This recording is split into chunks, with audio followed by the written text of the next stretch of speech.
What's happening in the canine industry? For all the latest news, views, and expert opinions, stay right here for the Canine Paradigm. You'll hear from industry leaders, experts, doyens of the industry, learned colleagues, movers and shakers, and the odd randy guest.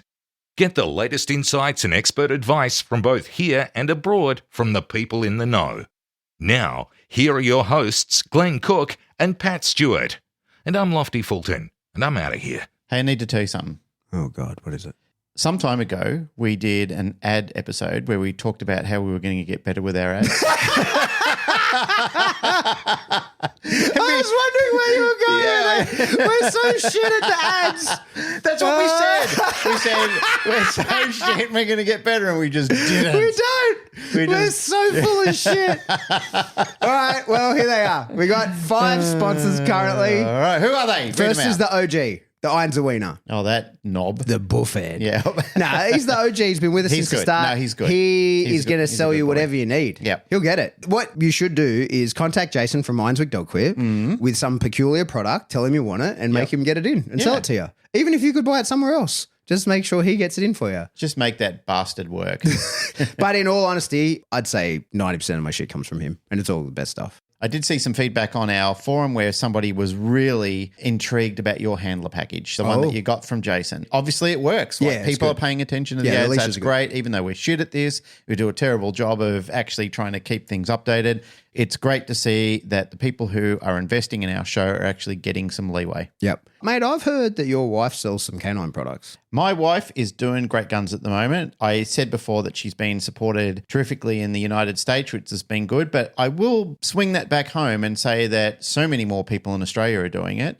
And it's great to see, like, there are people finally in the sporting dog world who are starting to prioritize nutrition for their dogs. And I know them. I can see them when Narelle comes in and says, oh, guess who bought some product off me for the first time. So Are you saying there's no patient confidentiality? no, there's You're patient aware- confidentiality. Oh, sorry. It's just a purchaser mailing list. confidentiality. Well, it's a mailing list.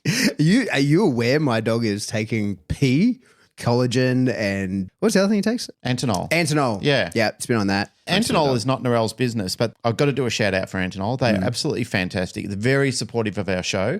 Whenever we've done seminars and so forth, they have been first to dip their hand in their pocket. They are very generous with their product. But let me just say, all that aside, their generosity and their advertising and marketing, let me just say on the other side of that, their product is amazing. Yeah. Like, it does work. It's very beneficial. For sure. It's one of those things where they say Antonol for every dog every day. I totally agree with that. Narelle has even supported that. When people have asked them about her product, she says the 2 things that I would absolutely give to you is Antonol and her Gut Protect formula. Yeah, right. Gut Protect is like her holy grail of Like her the whole flagship range. of the range. This is not me market talking, okay? Because This is an ad. This is an ad, but this is not me doing marketing. But we've already pointed out we're shit at ads. I know. Of all the things that she sells, and she sells some killer product, but the one thing that she does sell, which I absolutely agree with her, every dog should have this product, is the Gut Protect. Really? 100%. It's nothing that they need for being sick. It's something that they need to do just to maintain great gut balance. Okay. And gut balance is like mental health. It's one of those things that you absolutely want to get control around. So products like Antonol, great for every day. Gut Protect, great for every day. There's other products that aren't even related to hers called Rosehip Vital and stuff like that. Absolutely fantastic for dogs to be on every sort of day. But I know there's other people we need to talk about. If you want to learn more about Narelle's products, go to our website, canineseuticals.com. I think it's You'll figure it out. it's .com or Canineseuticals. .com.au. It's one of those. No one but- types that shit anyway. Everyone just Googles it and Yeah, then goes, just Google it. yeah. You'll find it.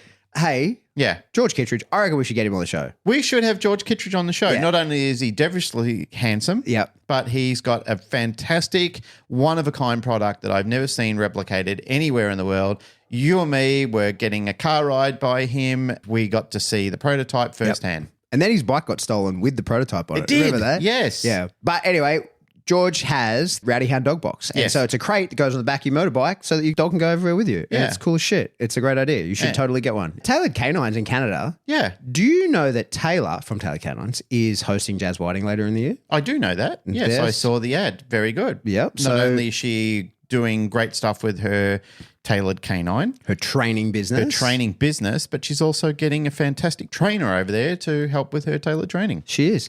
And finally, Barbara de Groot The sugar mama from the Heart Dog From the Training. Heart Dog Training. Just fucking throws cash at us. Just supports the show. God bless her. Yeah. I think later on in the year when Narelle and I are over doing a seminar with Melanie Benware, Barbara de Groot is coming over. Wonderful. I think she has put down a like, and I said, you better come, sugar mama, and she gave me a thumbs up. So hopefully she's going to be there and I can give her some love to repay us for all the kindness and support that she's thrown at us and ask nothing in return. All right. That's our ad. Yeah. That one's good to go for at least another 4 years. You'll hear from us then.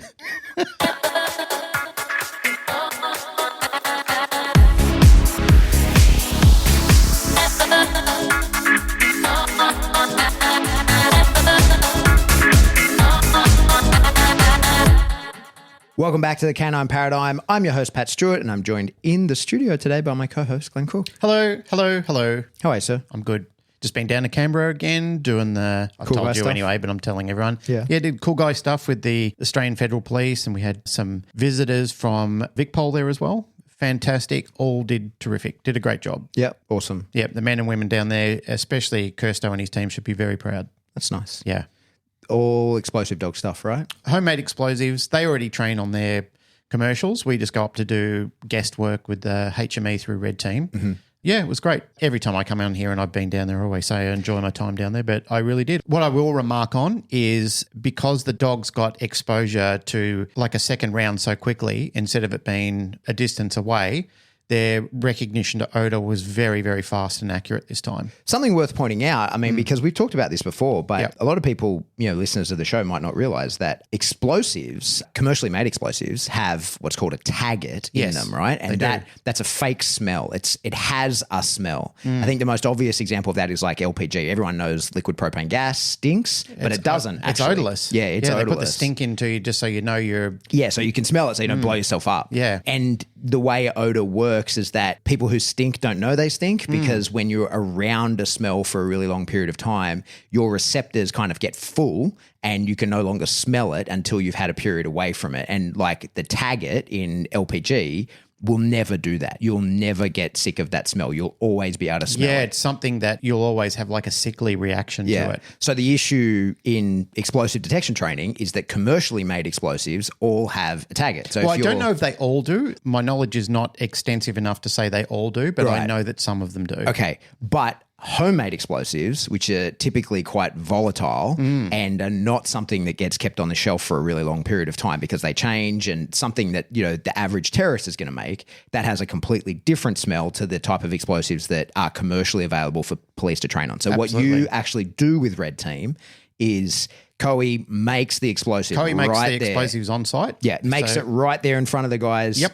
Like, which is a specialist skill he has from being in the army. Yeah, he's a chemist. Yeah. Yeah. And bomb tech from the army, right? And so then, although he's not the bomb tech. He's not the bomb tech. Greg Caddy is the... Right, So but- Q, who is now in the United States, his wife is involved with the federal police that she's doing an exchange right, okay. program So with he's the in the FBI. US. So yeah, he's in the US.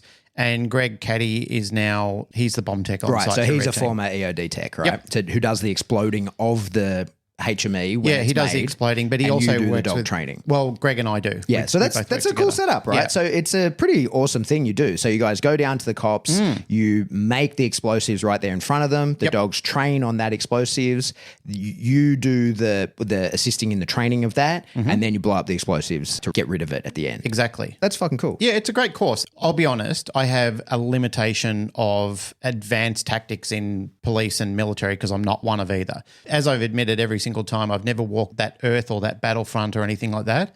It's my dog knowledge that I go there for. So I go on to teach behavior and training and then help with the detection side of things. So, I'll be running around hiding product in certain different areas. So I've got security clearances to handle and work with explosives like in that sort of level. Like you've said and like I've said before, it's a complete honor to be able to help out and still have a toe in the race, if you know for what I mean. Yeah, you're contributing to the That's- safety and security of the nation. While I'm tripping over my tongue, that's exactly the sentence that I was looking for. You still have a It's why I still like contribution. doing stuff for the army. Like, I still enjoy that. They're a pain in the ass to deal with.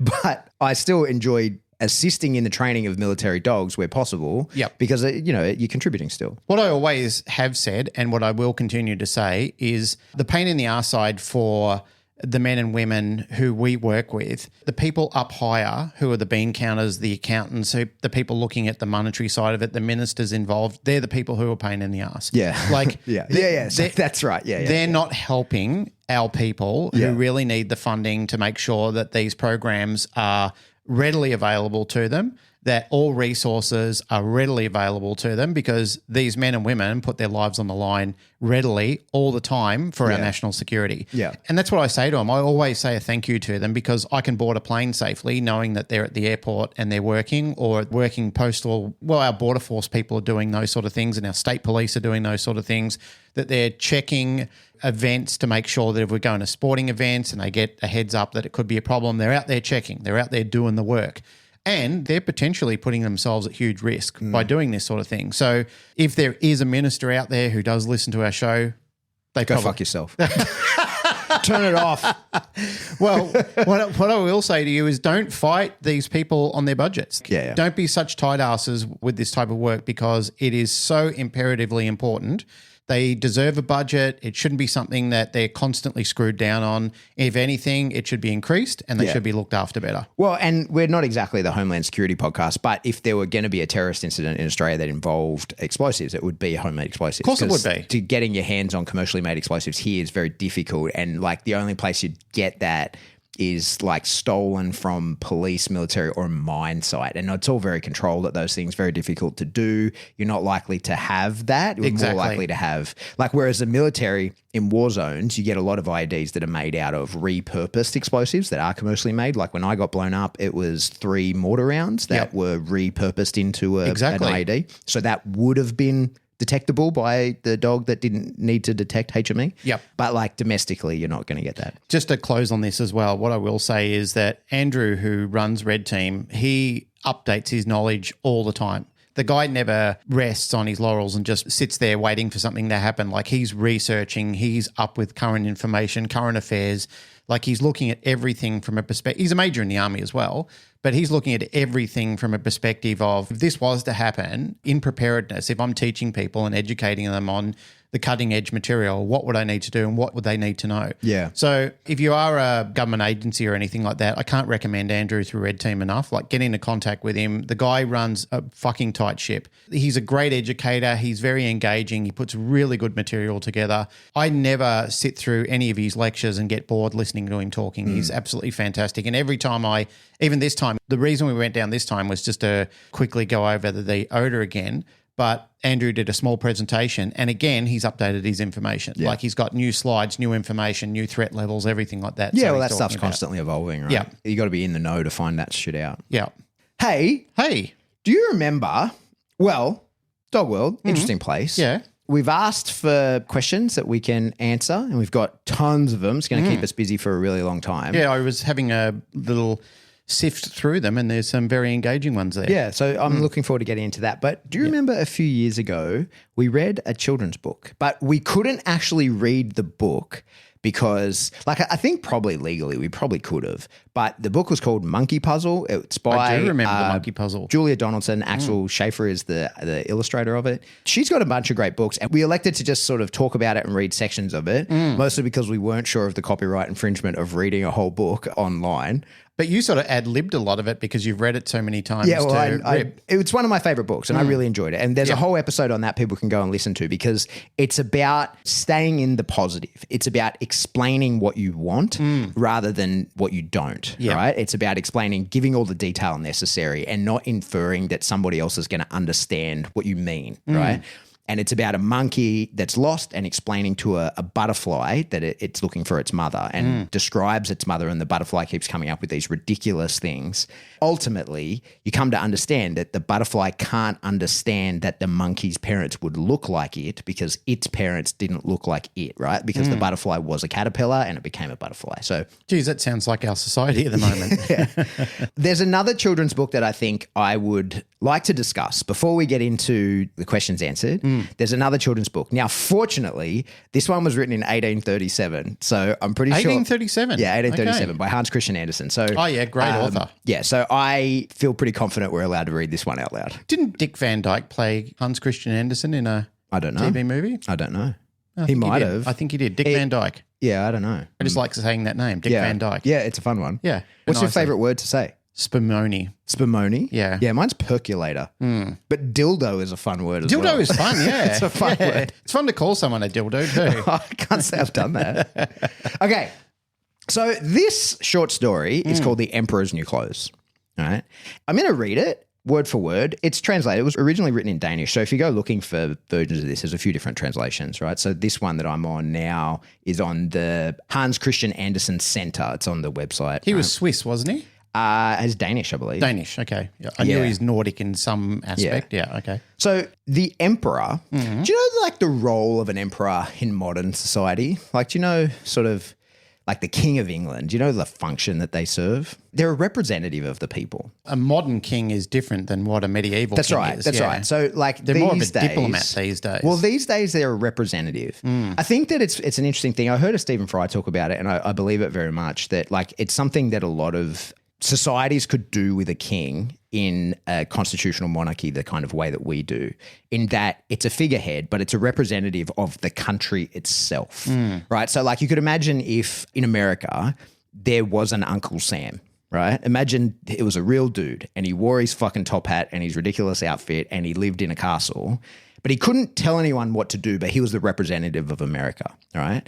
And if every week or month or whatever, the president had to go and fucking kneel before him and tell him how he served him during that time. So you still have your elected officials, you still have your democracy, but there's a figurehead, there's a representative of the people.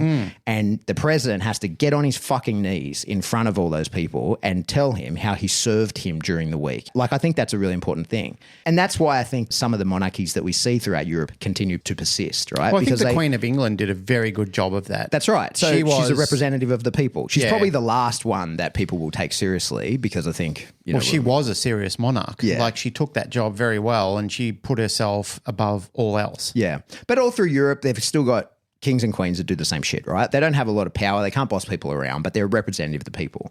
And I think that the emperor in The Emperor's New Clothes sort of plays that role a little bit for us, right? So you're going to tell the explanation of an emperor. What is an emperor? Well, for us, in this context, the emperor is the representation of the populace. Right, okay. So here's the story.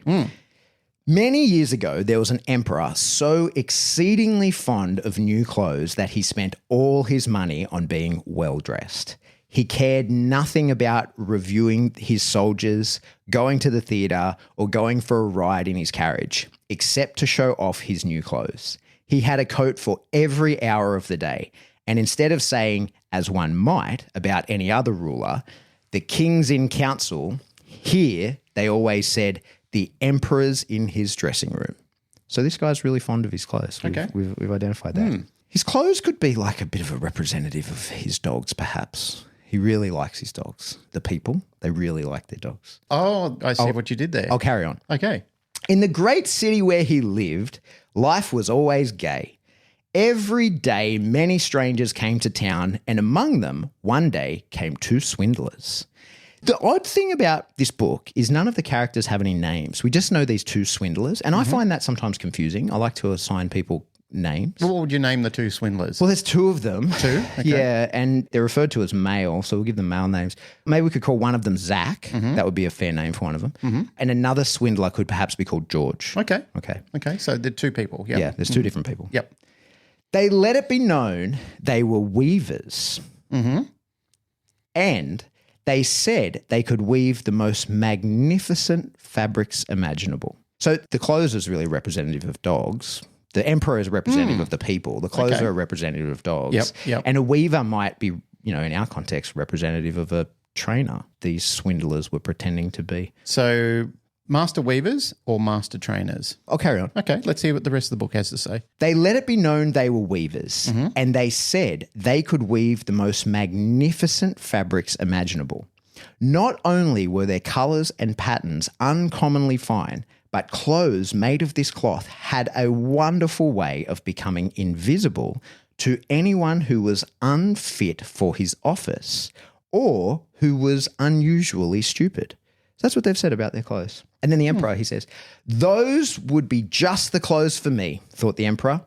If I wore them, I would be able to discover which men in my empire are unfit for their posts, and I could tell the wise men from the fools. Yes, I certainly must get some of the stuff woven for me right away. He paid the 2 swindlers a large sum of money to start work at once. They set up 2 looms and pretended to weave. Looms is like, you know, how you create stuff, right? Like you create the fabric from the thread. And it's sort of about creating a content of sort, like maybe creating videos would be a modern equivalent. Oh, you mean like in social media? Yeah, a bit like that. Yeah, Okay, yeah, gotcha. Okay, so they set up 2 looms and pretended to weave, though there was nothing on the looms.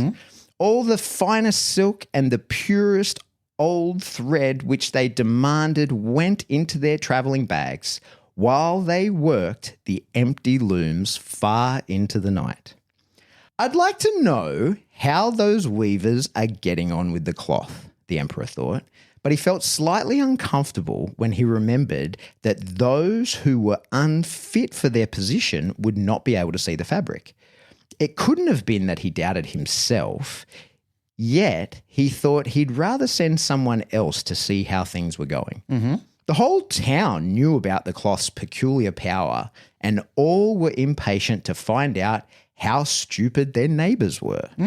It's weird that people would turn on others like that. That doesn't seem very human. It doesn't sound right, does it? No, but we'll carry on. Okay. I'll send my honest old minister to the weavers, the emperor decided. The minister doesn't have a name. What should we call the minister? Let's call him Michael. Yeah, we could call him Michael for that. Okay. That'd work for today. Yeah. He'll be the best one to tell me how the material looks, for he's a sensible man and no one does his duty better. Okay. All right. So the honest old minister went to the room where the 2 swindlers sat working away at their empty looms. Heaven help me, he thought, as his eyes flew wide open. I can't see anything at all. But he did not say so. Both the swindlers begged him to be so kind as to come near to approve the excellent pattern, the beautiful colours. They pointed to the empty looms, and the poor old minister stared as hard as he dared. He couldn't see anything because there was nothing to see. Heaven have mercy, he thought. Can it be that I'm a fool? I'd have never guessed it, and not a soul must know. Am I unfit to be minister? It would never do to let on that I can't see the cloth. Don't hesitate to tell us what you think of it, said one of the weavers. Oh, it's beautiful. It's enchanting. The old minister peered through his spectacles. Such a pattern. What colours? I'll be sure to tell the emperor how delighted I am with it. So just to recap. So he's just putting on this massive performance. Yeah, it's a performance and he's saying untrue things that he knows to be untrue, but just to fit in. Well, yeah, and he's concerned that saying something against what's emperor, popular or what is believable. Yeah, what's popular. Yeah, what's popular. Yeah, he's been tricked, and he's going along with the trickery. Unbelievable. We're pleased to hear that, the swindlers said. They proceeded to name all the colours and to explain the intricate pattern. The old minister paid the closest attention so that he could tell the emperor, and so he did. So he's been lied to. He's gobbled up those lies. And he thought he'd just carry that over. He's just going to pass them on. Right. He's just going to tell everyone else. And remember, the emperor is representative of the people. The swindlers at once asked for more money, more silk and gold thread to get on with the weaving. But it all went into their pockets. Not a thread went into the looms, though they worked at their weaving as hard as ever. There's a parallel here somewhere. I'm not sure where. Yeah. So I've the heard this emperor before. presently sent another trustworthy official to see how the work progressed and how soon it would be ready. The same thing happened to him that had happened to the minister. So we could probably name this other character if we wanted to. What would you give that character's name? I don't know. There's so many available to me. Probably don't even need to assign another one at this point. Yeah. Have you got one in mind? Maybe. I think there's so many. There's so many. We don't even need to assign one. Yep. He looked and he looked, but there was nothing to see in the looms and he couldn't see anything at all. Isn't it a beautiful piece of goods? the swindlers asked him, as they displayed and described their imaginary pattern. I know I'm not stupid, the man thought, so it must be that I'm unworthy of my good office. And that's strange. I mustn't let anyone else find it out, though. So he praised the material he did not see. He declared he was delighted with the beautiful colours and the exquisite pattern. And to the emperor, he said, it held me spellbound. Wow. All the town was talking of this splendid cloth, and the emperor wanted to see it for himself whilst it was still in the looms. Attended by a band of chosen men, among whom were his 2 old trusted officials, the ones who had been sent to the weavers, he set out to see the 2 swindlers. He found them weaving with might and main, but without a thread in their looms. Let me get this straight. Now multiple seemingly intelligent people have all carried through with this hoax. They have, yeah. Wow. And it appears that they're perpetuating this hoax because they're afraid of saying that they don't see the clothes. And they're also going to allow somebody that is trusted to them and they have a relationship with, Yeah. that they're going to carry this hoax over and fool that very person. Yeah. Wow. Yeah. Magnificent, said the 2 officials who were already duped. Just look, Your Majesty. What colours? What a design. They pointed to the empty looms, each supposing that the other could see the stuff. What's this? Thought the emperor. I can't see anything. This is terrible. Am I a fool? Am I unfit to be the emperor? What a thing to happen to me, of all people. Oh, it's very pretty, he said. It has my highest approval. And he nodded approbation. That's a weird word. I don't know that word. And he nodded approbation at the empty loom. Nothing could make him say that he couldn't see anything. His whole retinue stared and stared. One saw no more than another, but they all joined the emperor in exclaiming, "Oh, it's very pretty." And they advised him to wear clothes made of this wonderful cloth, especially for the great procession he was soon to lead. Magnificent, excellent, unsurpassed were bandied from mouth to mouth, and everyone did his best to seem well pleased. The emperor gave each of the swindlers a cross to wear in his buttonhole and the title of Sir Weaver. So they received official titles from the emperor, Sir Weaver. Kind of like, you see some people who get official titles from the government, like professor or doctor or something like that, Yeah, I see what you mean. It's like an honorary doctorate or something like that. Didn't really do the work, but still gets the... Yeah, and just lied to him about what they saw. Right. Before the procession, the swindlers sat up all night and burned more than 6 candles to show how busy they were finishing the emperor's new clothes. They pretended to take the cloth off the loom. They made cuts in the air with huge scissors. And at last they said, now the emperor's new clothes are ready for him. Yeah, remember, these are the swindlers who are throwing treats on the floor. I mean, cutting the thing with the fake stuff with scissors. Not throwing treats on the floor. I don't know what I was saying. I think you're confusing... No, I don't know what I'm saying. Then the tailors emperor... for dog trainers. Yeah, then the emperor himself came with his noblest noblemen. And the swindlers each raised an arm as if they were holding something. They said, these are the trousers. Here's the coat. And this is the mantle, naming each garment. All of them are as light as a spider web. One would almost think he had nothing on, but that's what makes them so fine.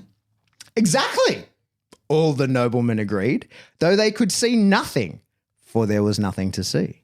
If your imperial majesty will condescend to take your clothes off, said the swindlers, we will help you on with your new ones here in front of the long mirror. So I think this is a really interesting part of it because they have to convince him to abandon his, because we know the emperor's really into his dogs, clothes, and they've asked him to abandon all hope. What he knows works. He presently can see his clothes, and they've asked him to take off his clothes that he knows to work and put on nothing. Well, they've he's told getting him- trusted people around him to also convince him that even though his eyes don't deceive him, and nor do theirs, they're playing along with this ruse because they're tricked all by the swindlers. They're just coveted with fear, aren't they? They are. It's indeed. terrible. They're afraid of, I guess, being found unfit for their station. Do you think that's that's the message? Yeah, I think that's the message. Yeah. Well, the emperor undressed, and the swindlers pretended to put his new clothes on him, one garment after another. They took him around the waist and seemed to be fastening something. That was his train as the emperor turned round and round before the looking glass. How well your majesty's new clothes look. Aren't they becoming? He heard on all sides. That pattern, so perfect. Those colours, so suitable. It is a magnificent outfit. Then the Minister of Public Processions announced, Your Majesty's canopy is waiting outside. So this is where he's going to take the dog for a walk. The dog that's got the, I mean, The garments. The garments. So he's going to go out in public with that Right, dog that yep. got all that training. Well, I'm supposed to be ready, the emperor said, and turned again for one last look in the mirror. It is a remarkable fit, isn't it? He seemed to regard his costume with the greatest interest. The noblemen who were to carry his train stooped low and reached for the floor as if they were picking up his mantle. Then they pretended to lift and hold it high. They didn't dare admit they had nothing to hold. So off went the emperor in procession under his splendid canopy. Everyone in the streets and the windows said, Oh, how fine are the emperor's new clothes. Don't they fit him to perfection? And see his long train? Nobody would confess that he couldn't see anything, for that would prove him either unfit for his position or a fool. No costume the emperor had worn before was ever such a complete success. But he hasn't got anything on, said the guys on the canine paradise. I mean, said a little child in the street. Did you ever hear such innocent prattle, said its father, and one person whispered to another what the child had said. He hasn't got anything on. A child says he hasn't anything on at all. But he hasn't got anything on, the whole town cried at last. The emperor shivered, for he suspected they were right. But he thought, this procession has to go on. So he walked more proudly than ever, and his noblemen held high the train that wasn't there at all. What you're saying is that it took a child. A child, yes. A child to finally point out the hypocrisy. Yeah, Wow. because he didn't play along with their bullshit. Okay. Yeah. So anyway, it's just a book that I've enjoyed reading many times. Yeah. It's one of my favourites. A little bit tricky at times, but, you know, I enjoy it a lot. Little confronting, really, isn't it? Yeah, but it's a wonderful book. I mean, it was written in 1837. Hopefully, How seemingly intelligent people could go along with such a devilish ruse yeah, the entire time. yeah, And perpetuate it. yeah. That's sort of what I took from it. Anyway, should we carry on? Yeah, now that we've read a lovely little intro, which we don't often get to do. Yeah. Yeah, let's see what the people have to say. All right, so we asked for questions answered because we want to talk about some dog training stuff. Yep. We don't need to just talk about the Emperor's new clothes. So we put in our Facebook discussion group. If you're not in there, you should be. It's about 10,000 people in there, all of them just throwing mad ideas at us over the last Fantastic. few days, Thank which you. has been good. Appreciate it. Okay, Matt Hughes wants to know, Pat, I want to know, have you ever used dog training methods to get better behavior from people in your life? And of Isn't course, that what it was developed for in yeah, science? exactly, right? Yeah. So, like, Skinner wasn't real interested in the rats he was training, right? And the pigeons. Like, it's about people. I think absolutely do that all the time. And you're crazy if you don't. And Up until recent, like behavioral science wasn't developed to learn more about animals. They were just the medium which they were practicing on because it was unethical to do human trial. yeah, The answer is, of course, all the time. Just look at business. Business is replicant of behavioral sciences all the time. So owners of companies can learn how to either create a better culture in their business or how to demand better from their workers. yeah. And so Society does it, government does it. Yeah. Manipulation at all extremes. Something I'll say, Matt, even before I was really into dogs, it turns out I was pretty into dog training because I've, being in the army, you're training people all the time. That's a big part of like skills being pass trained. on. Yeah, and being trained. Anybody that's ever trained as a teacher in any form, right? So like you could be a real teacher, like at a school or something like that, or you could be someone like with a cert for training and assessment, like vocational sort of training. You got to learn how to motivate people, how to communicate with them, and how to pass on information and then assess that information. Yep. And I actually became quite obsessed with this kind of thing. Let me ask you a question. You've just talked about the positive side of it. What about punishment? Well, of course, that's how you reduce the frequency or likelihood of behavior. There's no other way. Say it isn't so, sir. There's no other way. So one of the things, I know that we've talked about it briefly on the show, was many, many years ago, I met this guy called Randy Clifton. And so for people who are in the police, military, or anything like that, everybody's familiar with this stuff called simunition, right? And simunition is real bullets, real guns, but it's a paintball type bullet. So it actually shoots. It's only got a range of about 7 meters, and it hurts like fuck. And when you get shot with that stuff, it leaves a little dot on you. Yep. So it's loaded into a case. It's just a gel ball at the end. Yeah. And you change your barrel out, but like functionally your gun is the same. And so you can do lots of real training with it. So anyway, Randy invented that shit, right? And he had a really incredible training package about the best use of it. Some of the things that he taught me, because I spent some time, I did the course, I got the unit I was at the time to pay for me to do a bunch of training with this guy. And this was before I was really into dogs, right? Like this is, I think, 2009 or something like that, when I was just beginning to sort of be interested in dogs.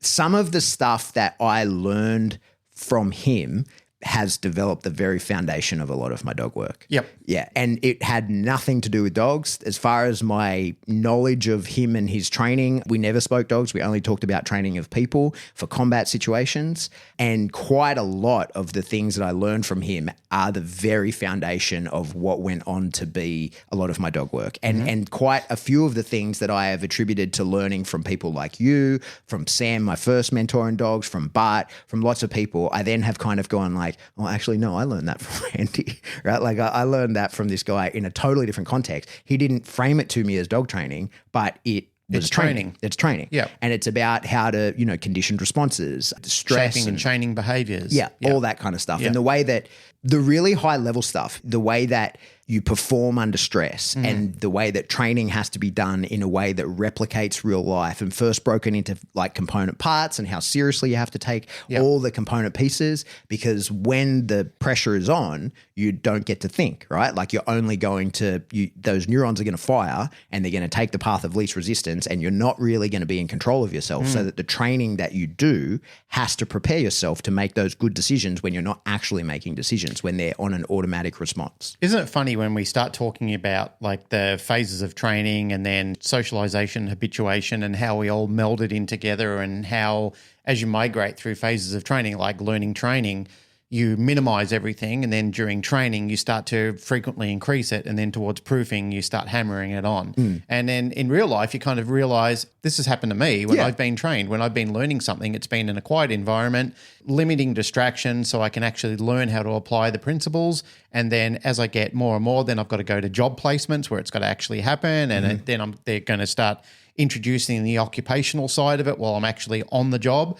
And then the frequency is going to get more and more intense, and the expectation of me is going to get more and more intense. And then finally they're going to say, well, now you seem to know it, go out and do it. Yeah. So we apply those principles to dog training, except like you said, a lot of times those applications have been cast on us. But when we think about it as dog training, it's like this mystical thing suddenly has to happen. Yeah, that's right. People overthink it a little bit. Yeah, and sometimes it's like getting invisible clothes. One of the big ones for me was, probably one of the most important things I did in my Army career was I spent 2 years at the school, at the Special Forces Training Centre, selecting and training guys. I know I've spoken about that in the past, and I'm sure people are sick of me talking about being in the Army. I've been out for 9 years now. It's a big part of your career, though, and it's an important part of your career. But it's a long time ago. But one of the trickiest things is instructing on a Special Forces selection course, right? Because you have to treat those guys really badly, right? But in a way where they will forgive you, because the guys that pass, because you're testing them, right? Like you're putting them under a huge amount of stress to try and see how they'll perform under stress. And a huge part of that is treating them badly and giving them no comfort, right? Like that's one of the really difficult and important parts of instructing on a selection course, is that the guys that are on that course, you cannot comfort or console them in any way, right? Because you're testing that they're a person that can function without being comforted by someone else. And you need to do that in a way where the people who pass don't hate you for the rest of their fucking life, right? Now, I'll say his first name, like Jamie from my old work, right? Range man. Yeah. Yep. So Jamie was an instructor on my selection course. Yep. And Jamie is a person who, like, I love with all my heart. Yeah, he's a fantastic guy. He's a great guy, but he is one of the people who I will stay in touch with forever. Yep. I have, like, utmost respect for Jamie. But Jamie really fucked me over, like, for 6 weeks on selection, but in a way where I knew that he was doing it for the outcome of training me and that I was being selected. And the moment that the course finished, Jamie took off that mask and went back to being Jamie. Yep. And so, like, that is a level of respect for a person and modeling that behavior. Now, there's other people that were instructors on my selection course that I would never talk to again, because it was clear how much, like, they enjoyed the process of treating people badly. You know what I mean? What was that prison experiment they did? Where they really Milgram experiment. What's it called? Is it the Milgram experiment? No, the Milgram experiment's one where they shocked them in the other room. Oh, yeah. It's the Stanhope prison experiment. Stanford experiment. Stanford experiment. Yeah, the Stanford prison experiment. Yeah. Like that. There's some debate over that, right? Like the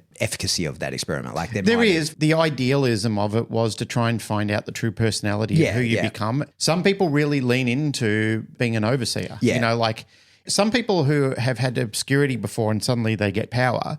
Some people are fair and reasonable with it and show great potentials as leaders, and others are overlords. Yeah. Like they want to do it because inside them they're probably crushed and they want to crush you or make you. Yeah, for sure. They want to. Or they take too much pleasure in it. Or they take too much pleasure. Yeah, and so, like, we see that, right? And so to the point, Jamie to me modeled that in a way that I tried to model it myself. Like, I tried to do it myself when I was an instructor, and I think I did a reasonable job of that. The tricky part is, like, when you're at the school, you're essentially choosing your own team, right? Yep. Like, you go back and be their team commander of at least a few of them.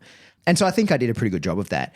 But that has actually not that you treat people badly and then good later, like, not that specifics, but the idea of, like, I will be this character for you for this period of time. I think that's a really important thing that I learned from doing that kind of job. And it, like I say, it was as I was kind of getting into dogs at that time. It wasn't, definitely was not a fucking expert in dog training at that time, if I am ever.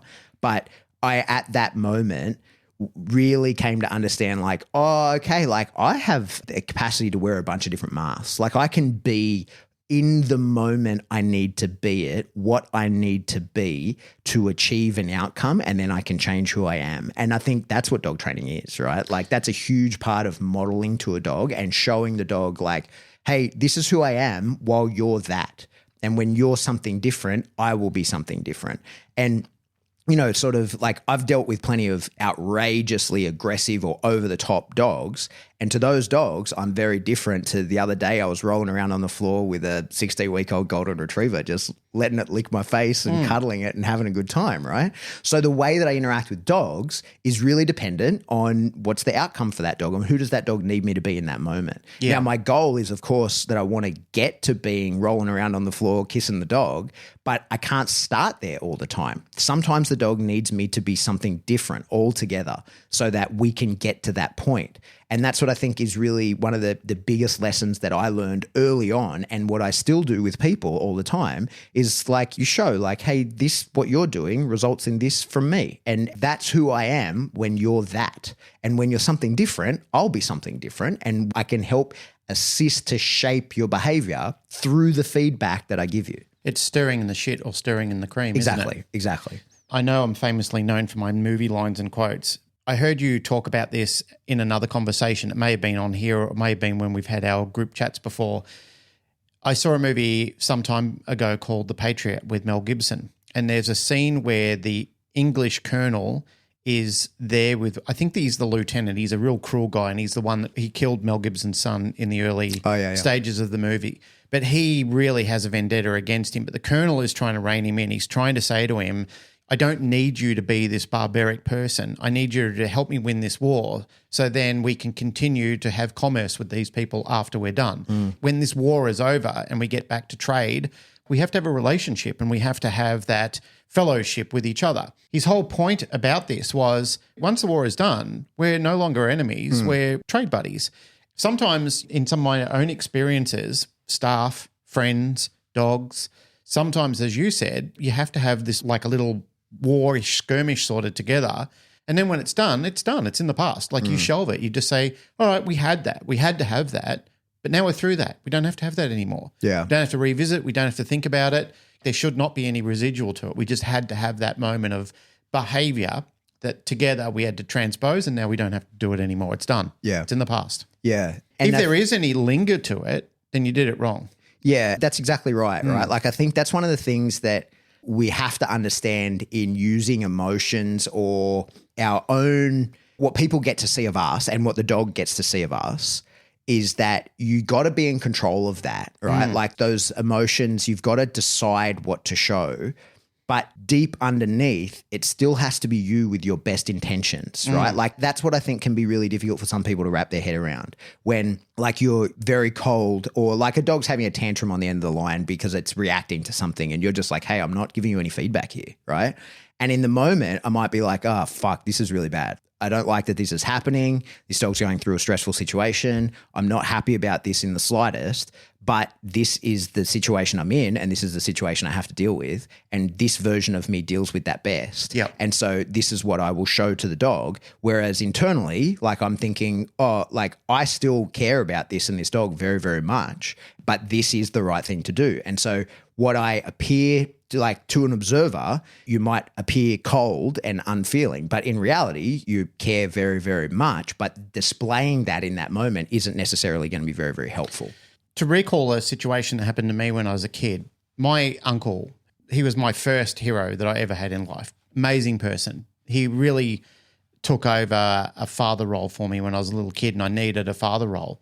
I stole some money off him when he was a kid. He had a jar of 50-cent pieces.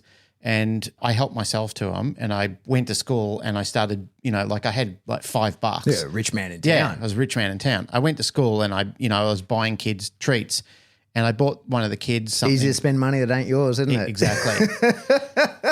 But I just never had any control over that sort of thing. You don't know and you're fucking stupid and loose with it. So I was big noting myself. I went to school. I was buying all the kids stuff and I bought one of my mates something at the tuck shop. And he took it home and his mum pulled it out of his bag and said, hey, what's this? And he goes, Glenn bought it for me. And she said, why would Glenn buy you all this stuff? What's the deal here? And he said, oh, I don't know. I was at my grandmother's at the time. She rang my grandmother and said, hey, your grandson has come to school and loaded. It wasn't a tell-off sort of thing. It was just like inquiry, like how did he happen to be able to buy all this stuff? Because back in the 70s, $5 was a lot of money. Yeah, fuck yeah. So then the question got raised, how did this happen? And my uncle was living at my grandma's during this time. He was in between a marriage separation. He just happened to be living there. That's how I got my hand on the money. So my uncle forced me to sit down with him, and you have no understanding the love and respect I have for my uncle. He passed away. He sat down with me and he goes, Glenn, let me say something to you, mate. I'll always love you, but right now I don't like what you did and I don't like that of you. So we were supposed to do something together that day and he goes, so the deal's off, mate. We're not doing it. And mate, I was fucking crushed, absolutely fucking crushed. He held firm with it. He loved me too. He was a terrific uncle and he held firm with it. And mate, I've never, ever felt such a deep level of disappointment, but he held firm with it. He just would not go through with it. And I cried and I sulked and I tried to do everything to appeal to him. He just wouldn't relent to it. The next time I saw him, it was all over. Yeah, yeah. It was done. And, like I was saying, I'm sorry, Uncle Lee, I'm really sorry. And he goes, mate, it's done. He goes, will you ever do that to me again? I said, never, ever again. And he goes, what did you learn from it? And I said that stealing is bad. And he said, so you know that it was the wrong thing to do, right? And I said, yeah. And he goes, well, that's all I needed you to understand. He goes, I told you, I love you. And you learned the lesson. Let's forget about it. And the next time I saw him, I went to say sorry again because I was a little kid. My respect for him, I went to say sorry again. He said, mate, no need to say sorry again.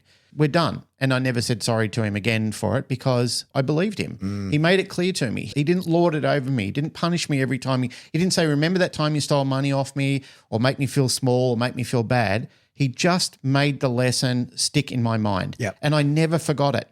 I always felt like I had to make it up to him, but he never lorded it over at me. He never made me feel bad. And I really appreciated him because when I went to do other bad things, I kind of thought about that and I thought that would disappoint my uncle. Like if he knew that I was going to do that, that same conversation would take place and I would feel that same way. Therefore, I don't want to do it again. So it had a net positive effect on me for when I went to do shitty behaviors. I would start thinking about it.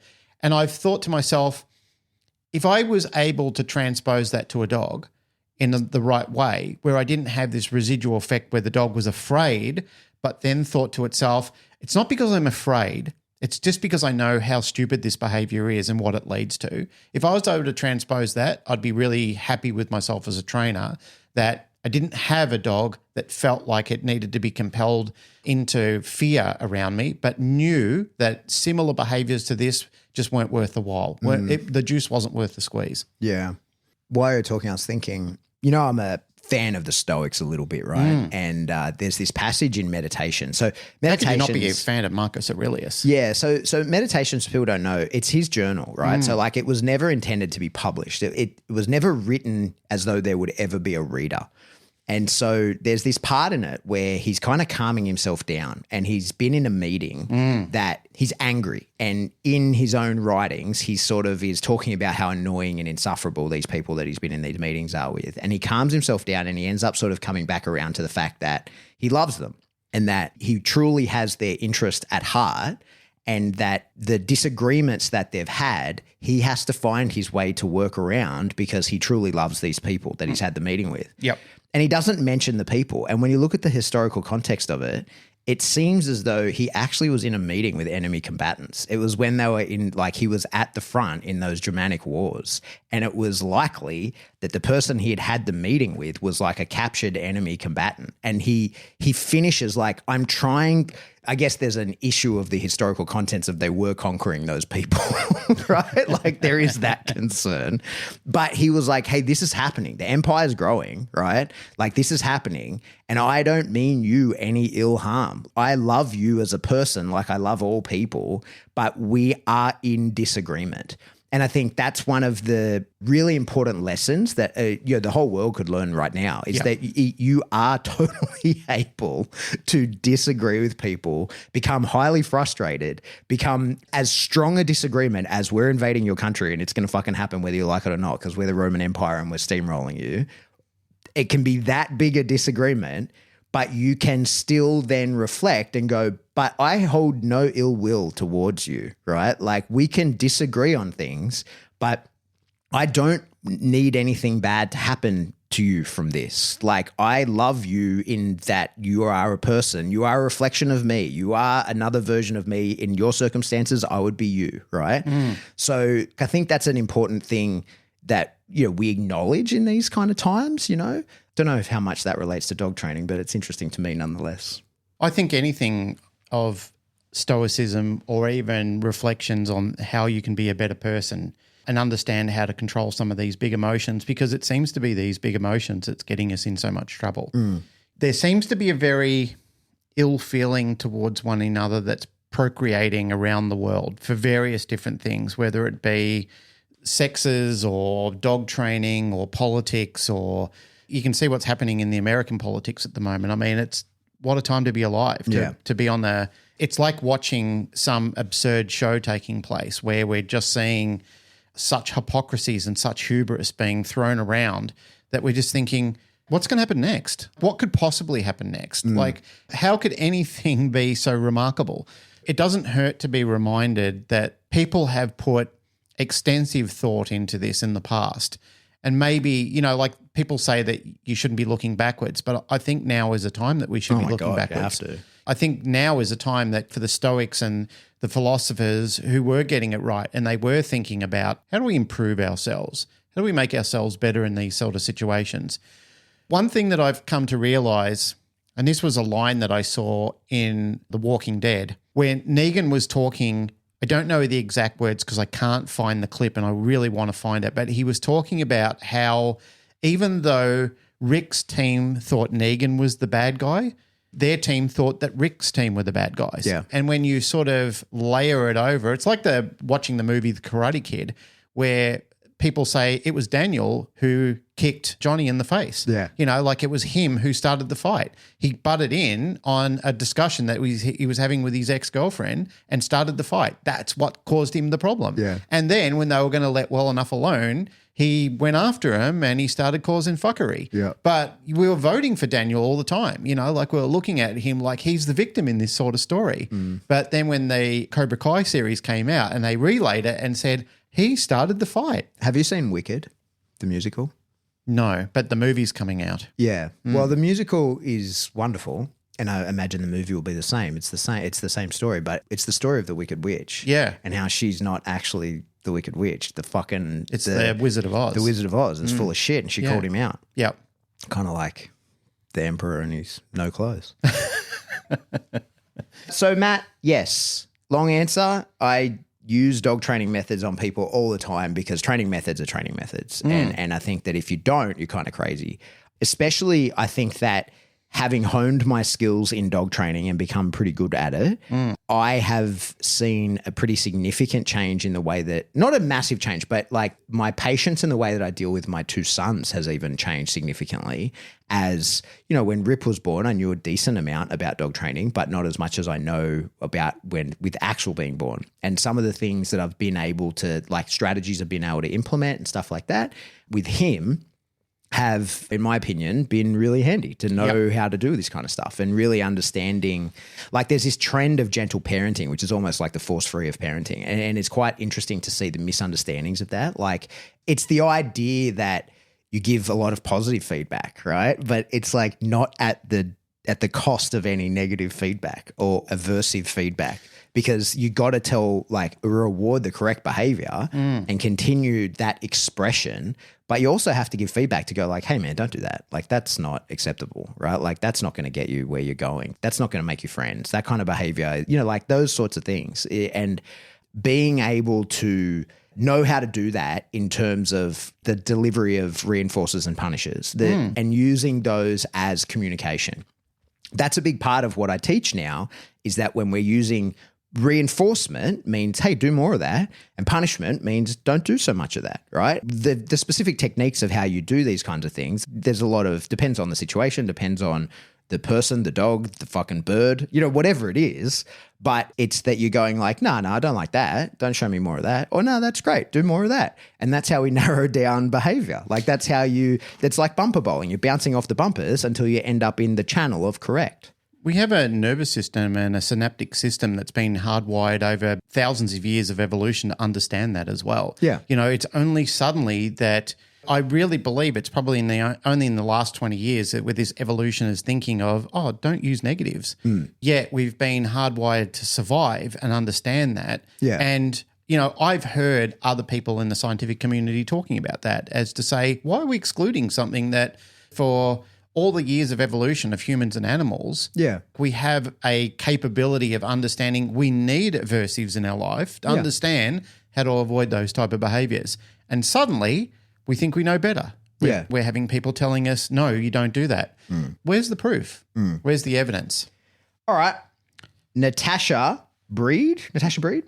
If you had a foster dog in your home, what would you focus on? Relationship, play, teaching the basics, or fixing behavioral issues?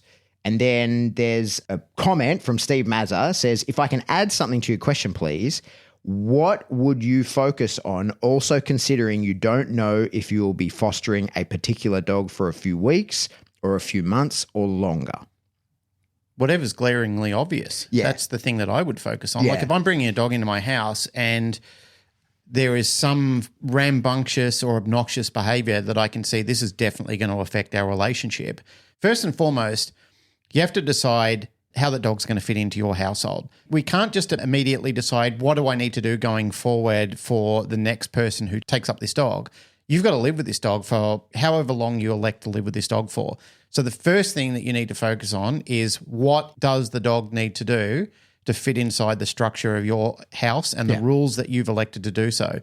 The next glaringly obvious thing is if I am fostering this out, I've got to look at the means average of the people who could possibly take this dog. And the means average of people who take foster dogs these days is they know very little, unless it's actually somebody involved in training and behavior. Yeah. And then it's a project dog for And then it's a project dog, exactly right. The way that I would map this out for myself, if I'm looking at fostering a dog on, I think about all of the skills and qualifications of a wonderful, loving home represented by parents, mum and dad, or mums and dads and dads. Whoever comes to take responsibility for that dog, the probability that they know anywhere near what we know is very small because we go out and heal those issues all the time. So then I've got to think to myself, what chance can I give this dog to survive in those odds? And that's the very next thing I'm going to work on. Mm-hmm. It'll generally be a behavioral thing like not listening, being reactive to other dogs, jumping up on kids, being a bit heavy on prey or something like that. Primarily, my focus would be bringing that dog down to a subtle level and deciding whether or not or what sort of house that dog could fit into as well, is giving the dog a true and fair assessment to say, this is the category that you fit into, and then only electing to make sure it goes into that sort of house. Sometimes the odds go way down when that happens, but the problem therein lies is what happens to most rescue and foster dogs is that they will go into a house. People are just impatient to get the dog into a home because they think, oh, the dog needs to be in a home. It needs to be in a loving family. But the loving family turn into a hostile family quickly when they discover this dog just does not fit into our lifestyle. Yeah, I agree with all of that totally. For me, you know, when I read this question, the first thing that comes to mind is it's why I run my online course, which people could buy if they wanted. Do you know you could buy my course if people wanted to? With money. With invisible money. No, with real money. 500 Australian dollar dues. You can get it. But it's on my website, seriousdogbusiness.com. Yeah. But carrying on, the course and everything that I teach these days is focused in 3 categories: motivate, communicate, coach. So that like with all dogs, no matter what I'm going to do with them, the first thing I got to do is understand their motivation. Like, why are you doing the things you're doing? Like, who are you? That's sort of getting to know the dog. That's a good question to ask, isn't it? Yeah. Of yourself. Who are you? Who are you? Yeah. Who am I? And who are you? Yeah. Look, I'm blessed at the moment. I get to do probably similar to you. Like I get to choose the stuff that I want to do. And the people that come to my shop and will train with me, like I typically at the moment really only train full days, and it's usually to fix an issue. So it's not like you can't book a 1 hour session. It's like you book in the whole day and we're going to work on the thing that you think that I can help you with. What a privilege. Oh, mate, it's unbelievable. And thanks to this podcast, to be honest. Yeah. But people are always a little bit sort of, in the day we might do 3 or 4 sessions with the dog, right? And the first session is just me fucking around with the dog. And people are always like, you know, no matter what the ultimate thing to fix or to do is, whatever their ultimate outcome is, the first session is whether they're handling the dog or I'm handling the dog, whatever.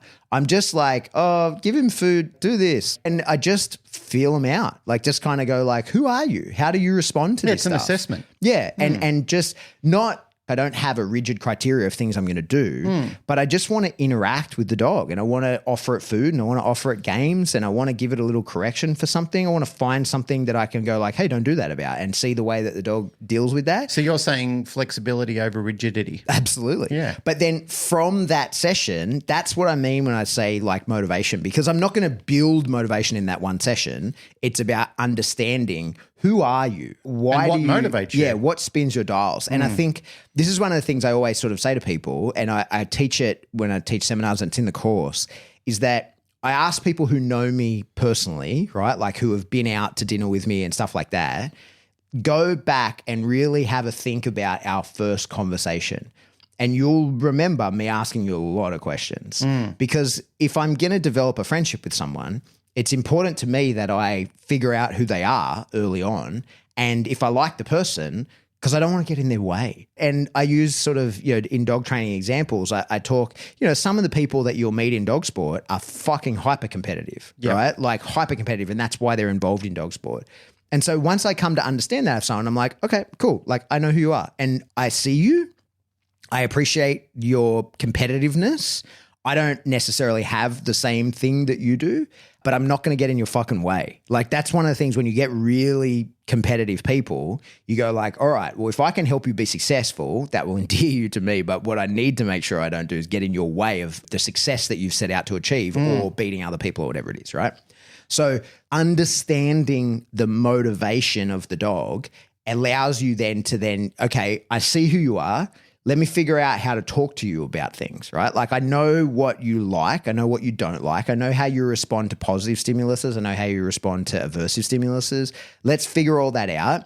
And now let me try and talk to you a little bit, right? Like, how do you respond to these things beyond motivation? Like, do you know your markers? What commands happen? Does pressure on your collar? See, like, this is one of the things, like when I say communication and how to talk to the dog, seldom, if ever, do I mean with words, right? It's like, when I stand like this, what happens to you? When I stand like this, what happens to you? If I put tension on the lead in this circumstance, how do you react to that? And I start to develop this picture of how I can now talk to the dog. Then I go to the whiteboard and I come up with a plan, right? And me and the person sit around the whiteboard and I'm like, okay, well, your dog reacts in this kind of way. Now, I've only got a snapshot. I'm seeing them inside my shop, and like maybe they've sent me video. It gives me a bigger picture of the problem that we're there to fix. But I really want to understand their motivation. I want to figure out, okay, now that I know who you are and how you react to things, let me see how you react to specific inputs that I give. That's my developing communication. Then I go to the whiteboard and do my coach section. So that's why for me, everything's broken into motivate, communicate, coach, because then I go like, all right, I know how I can put all of this together. So it doesn't matter to me if I'm going to take on a foster dog, it doesn't matter what the outcome is going to be. Like, of course that matters, but like in that initial assessment, I'm going to figure out who that dog is. That's what I'm going to figure out. And then if it's a foster dog, I'm going to be like, okay, well, what gets you out of my fucking house and into someone else's as quick as possible, right? Like, that's the goal of a foster dog, right? Like, how quickly do I turn you into a dog that others will covet, right? Like, how quickly do I turn you into a dog that will fit into whatever home you're going to go to and be suitable for? How do I get you on the fast track to being that so that I can get you into your forever home as quickly as possible? Yeah. And to me, that's dog training, right? Like, that's because that's what we do when someone invites us into their home to fix the dog that they've got. It's no different to me. That's the same thing as if I have the foster dog. It's like, okay, I need to turn you into a dog that fits into this house. And that's really easy because you're already in this house, right? Like, I can see the way that things are lived here. I can see what shape this hole is. I'm going to try and turn you into a peg that will fit into this hole. And then stop thinking of you as a disadvantage because you've got the word foster in front of you. Yeah. Like for foster sure. children have endured for years. Yeah. It's a child and you've got to understand what ticks the boxes in that child's life and in that dog's life. Yeah.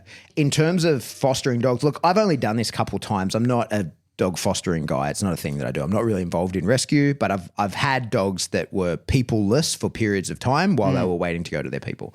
For me, that's really all that matters is I go, okay, who's this dog? Whose dog are you capable of being?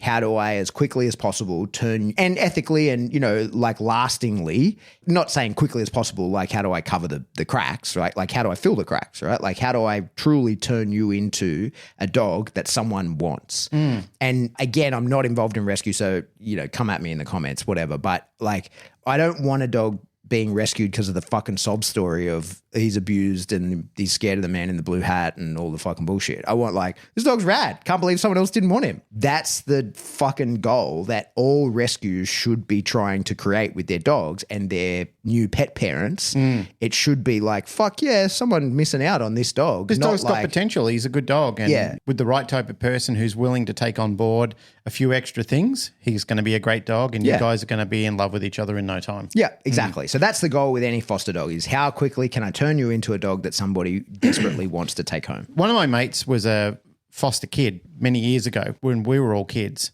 That was foreign to us. One day we were all riding our BMXs because I used to ride BMXs as well as be a breakdancer. Fucking hell. You were a true child of the 80s, weren't you? I was. I just didn't have ET in the front basket. Did you get much feedback about? You have no idea. I have a fair idea. I had a couple of people message me like, is he for real? I was like, I can only assume. I'm yes. 100% for real. Yeah. Yep. What was it? Turtle Ruck. Turtle Ruck and the Hot Foot Breakers. Yeah. Yeah. Turtle Ruck. Man, I have never heard the end of it all week. I've had people sending me memes and all sorts of things. Mate, the good news is people keep coming into our so it's going to happen for years. There'll be people for the next. I don't mind. I'm enjoying it. I think it's funny as well, and I appreciate the community. Yeah, because I think it's fun that they feeling comfortable enough to have fun with me. You know what's funny about that is like I've known you a long time. We talk on and off air a lot, and you never knew it. I had no idea you'd ever done any fucking breakdancing. Yeah. No idea. And what's cracked me Wait up? till I tell you the story one day about how me and my friend used to dress up as ninjas. Oh, everybody's done that. I've done that. I have a memory of being like 5 years old and telling some lady in the park across the road from my house I was a ninja, and was bought in. And I was like, I can't believe she's buying this shit, right? And I was like, no, I'm a full ninja. Yeah, I've still got one of my shurikens in their garage that I had all the way back then, where we used to do shuriken training.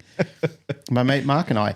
Anyway, I was going to talk about this kid I knew who was a foster kid, and it was such a foreign thing to me. I was so quizzical about it. I just wanted to know everything about it. My mate turned around and he goes, just to put a cap on this, he said, the people that are my foster parents are my parents. They don't treat me any different. He goes, to be honest, my real parents were dicks, they were drug addicts. They really hurt me and my brother.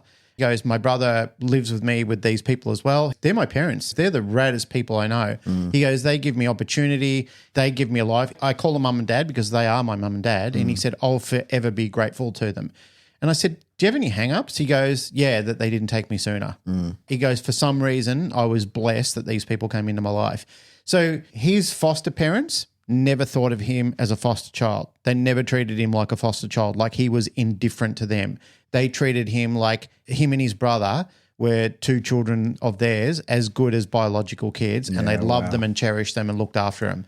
And for as long as we kept in contact, it was never a weird thing after that. It was only weird because I didn't understand it and I just needed to get my head around it because, I mean, I had my mum all the time and I had a stepdad, but I never had two non-biological people being my parents. But for him, fantastic. And that's how I think if you're going to take on a dog, you shouldn't take it on with the suspicions of something's going to go wrong here.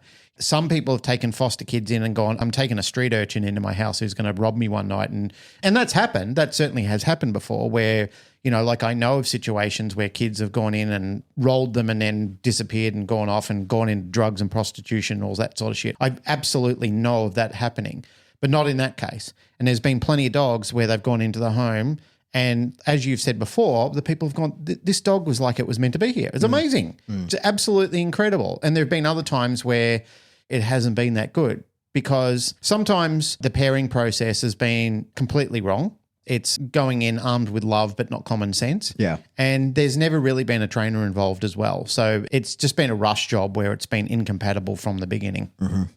All right.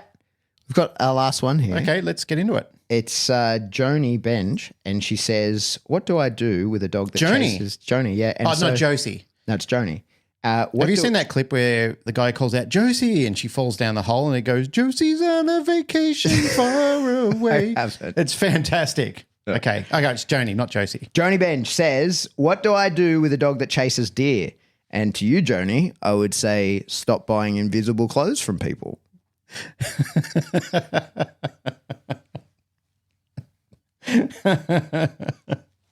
That's it for another episode of the Canine Paradigm. Yep. As always, if you like what you hear, like, rate, share, subscribe. Do that through whatever subscription service you download us from. Oh, we're officially doing the wind-up, are we? Yeah, fuck, why not? What, Okay. What else is there to say about that? Yep, nothing. Joni posted in our group earlier looking for a tracking device, her dog that disappeared chasing deer. Train the dog not to do it. Yep, with whatever you need to do. Yeah. Yeah. As long as you get a good ethical trainer that can take you through that process. You that's know wonderful. how to do it, Joni. You do. Before we do the official wrap-up, I just want to say that Narelle and I are going to be, which is coming up fast upon us, we are going to be in the United States. Narelle's got a lot of engagements involving her academia, her field. So we're going to quite a few natural feeding and places with a lot of like Dr. Conor O'Brady and all those sort of people. That's exciting. I think Rodney Habib and Karen Becker and all that crew are going to be there as well. I think Narelle's going to do a small presentation at one of them. And after that, Narelle and I are going to do a seminar at Melanie Benware's facility in Richmond, Virginia. Cool. And that's going to be mid-ish October. I think the dates are posted in the Canine Paradigm discussion group. So Narelle's going to do 2 days of feeding, nutrition, going through all the guides of how to prepare your dog to have a better diet, better lifestyle. She's even going to talk about how you can transform your dog behaviorally by feeding it better as well, which we've seen evidence of hundreds of times. And I'm going to do a one-day event talking on preparing a puppy into adulthood. Cool. Yeah. So yeah. from start to finish. Awesome. Yeah. So it's focused on puppies, but it's the elevation of puppies into adulthood. Rad. When's that? It's about mid-October. I'll get the dates for people. I don't have them. I was unprepared for the actual date. But details are in the Facebook discussion They group. can either contact Narelle or I directly or Melanie Benware directly. It just got posted by Narelle in the discussion group today, so it's there. Cool. Yep. So if you're in Richmond, Virginia or on the East Coast and you want to come along and hit us up and spend a weekend together, that would be fun. We've already got people coming, so Fuck yeah. more the merrier. Sounds rad. Sounds good. You got anything coming up? You got some events coming up soon, haven't you? No, I don't actually. Not ones people can attend. I've got a bunch of army stuff that I'm doing, but you got a course anyway that people can people buy. buy my course. Buy it. They should buy your course. Those sort of courses are invaluable for people, like not just dog trainers. It should be people who are setting up and preparing. Yeah, I feel pretty confident. I know how much effort you put into this. I know. Well, I feel pretty confident I made it with real material, not invisible clothes. I feel pretty confident about that.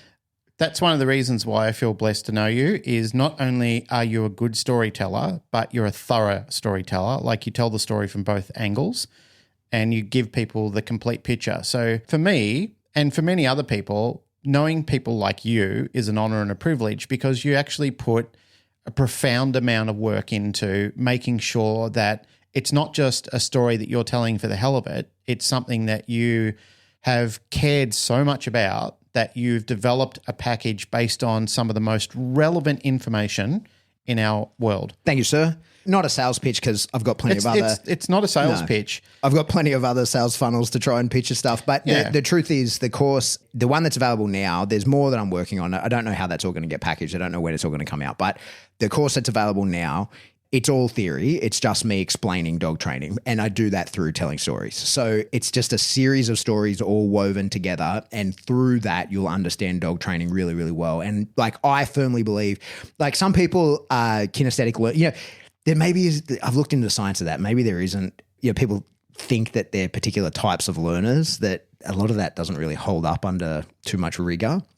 But I get some people want to be doing, some people want to be seeing, some people want like the light whiteboard presentation. But I think overwhelmingly what works for humans is parables, right? Like that's how we have passed on knowledge for thousands and thousands of years. It's only in the very recent history, as in several hundred years, that we've even been able to print things. Yep. I've seen a Gutenberg Bible in real life. Really? Yeah, first thing ever printed. Wow. Yeah, they have one at Yale. They have one in the library. They paid $30 million for it. Oh, I'm not surprised. Yeah. That would be one of the rarest things on earth. Yeah. Yeah. So the first thing ever printed on a printing press. Incredible. They've got one of the volumes you can like look at it. They've got, it's two. Is it volumes. under guard? Yeah. Yeah. I mean, it's in a vault. a fortress. Yeah. Yeah.